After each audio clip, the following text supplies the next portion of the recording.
So this just happened. Kamala Harris came out to address the press and the country to give a speech about the killing of the Hamas leader, Yahya Sinwar. And if you've been following this at all, you won't be surprised to hear that it was basically just a fire hose of bullshit. I'll play you guys the clip in a second. We can watch it together. But one thing I want to point out that they've been denying for months, that she just straight up admits in this speech, is that the U.S. have been working closely with the Israeli regime in order to find Sinwar. Now, that's something that the U.S. has been denying for a while. Now, we know they're lying. We know they're lying, okay? Because what the fuck is this? What the fuck is this? U.S. troops, American air defenses are now fully deployed in the Israeli regime. Didn't Biden tell us there'd be no troops on the ground? Okay. Now, like I said, we know that's a lie because Bison had mentioned before that there were Americans there, and so did Aaron Bushnell. But it was more on the DL, you know? It was more on the DL. Now, it's just out in the open. They're literally sending troops to go fight the Israeli regime's war for them. I hope if you're in the American military, you understand that, okay? You're not going to defend shit. You're going to fight the Israeli regime's war for them. So just, know that. Today, Israel confirmed that Yahya Sinwar, the leader of Hamas, is dead. And justice has been served. And the United States, Israel, and the entire world are better off as a result. Sinwar was responsible for the killing of thousands of innocent people, including the victims of October 7 and hostages killed in Gaza.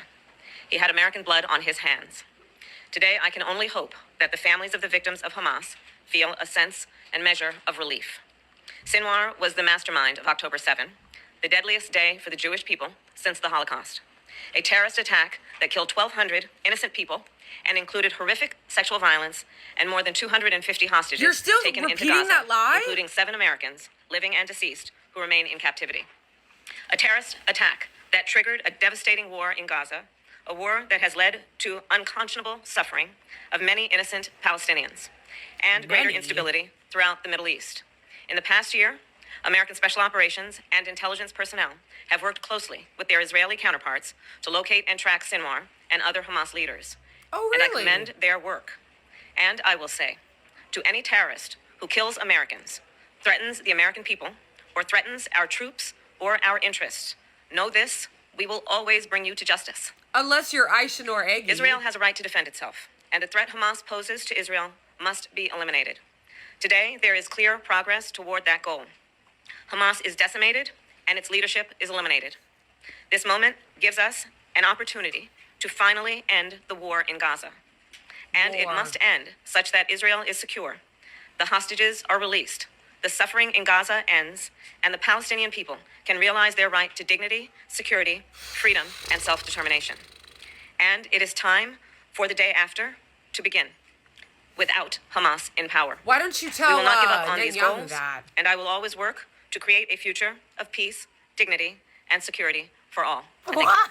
So their administration was lying when they said that the Americans were not involved and that we did not have troops on the ground and that we weren't going to have troops on the ground and that we were just there to be their piggy bank, basically. Because, we're always their piggy bank. She just can't stop, won't stop repeating the mass SA hoax. It truly is vile. It really is. Also, don't let the language she chose to use when talking about the Palestinians escape your attention. She said, many innocent Palestinians have been killed. Way to dehumanize them. Way to minimize it. And slip in the implication. Oh yeah, there are many innocents, but there's a lot that are not. You know what I'm saying? And this bullshit about how, now it's gonna end and we're gonna talk about the day after. No, you're not. Because it's not ending. It's literally escalating. With your help, with our help and our money. American troops sent to the Middle East so that they can stand and be human shields for their new THAAD defense system, and so that they